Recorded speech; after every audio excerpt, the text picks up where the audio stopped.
What I eaten டே பார்க்கலாமா? இன்றைக்கி காலையில் பிரேக்ஃபாஸ்ட்டுக்கு வெள்ளை சோள இட்லி 2 எடுத்துக்கிட்டேன், கூடவே சாம்பார்.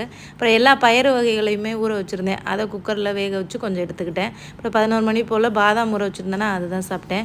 அது லஞ்சுக்கு வந்து சோறு, துவையல், முருங்கைக்கீரை, அப்புறமா கருவாடு தொக்கு வச்சுருந்தேன். அந்த துவையலை சாப்பாடோட பசங்க சாப்பிட்டா நல்லாயிருக்கும், அதை நல்லா சாப்பிட்டோம். மதியத்துக்கு மேலே பசங்களும் நானும் சேர்ந்து பிஸ்கட் தான் வந்து பண்ணோம். கோதுமை மாவு, பட்டரு, நாட்டு சர்க்கரை, அப்புறம் நட்ஸ் எல்லாம் அரைச்சி போட்டு நல்லா அது ஒரு டோ மாதிரி ஆக்கி அப்புறமா பிஸ்கட் ஷேப்பில் வந்துட்டு எடுத்து வந்துட்டு அவனில் வந்து பேக் பண்ணோம். சூப்பராக வந்துருந்துச்சு பிஸ்கட்டு. ஃபஸ்ட் டைமாக தான் ட்ரை பண்ணேன், நான் நல்லா பர்ஃபெக்டாகவே வந்துருந்துச்சு. அளவெல்லாம் பார்த்து நான் பண்ணல, சும்மா கைக்கு வந்து தான் போட்டு பண்ணினேன், வருமா என்னன்னு செக் பண்ணி பார்க்கல சொல்லிவிட்டு. ஆனால் நல்லா வந்துருந்துச்சு. ரெசிபி வேணும்னா கேளுங்க, நான் எடுத்து வச்சுருக்கேன், நாளைக்கு ஷேர் பண்ணுறேன். இதை தான் வந்து நைட் டின்னராகவே சாப்பிட்டேன், வேறு எதுவும் நான் சாப்பிட்ல. இந்த வீடியோவுக்கு வாய்ஸ் கொடுக்க விடுறாங்களா பாருங்கள் ஃப்ரெண்ட்ஸ். பின்னாடி இருந்து முகில் ஒரே இது பண்ணிகிட்டு இருக்கான். வீடியோ ஃபுல்லாக முகில் வாய்ஸ் தான் கேட்கும்.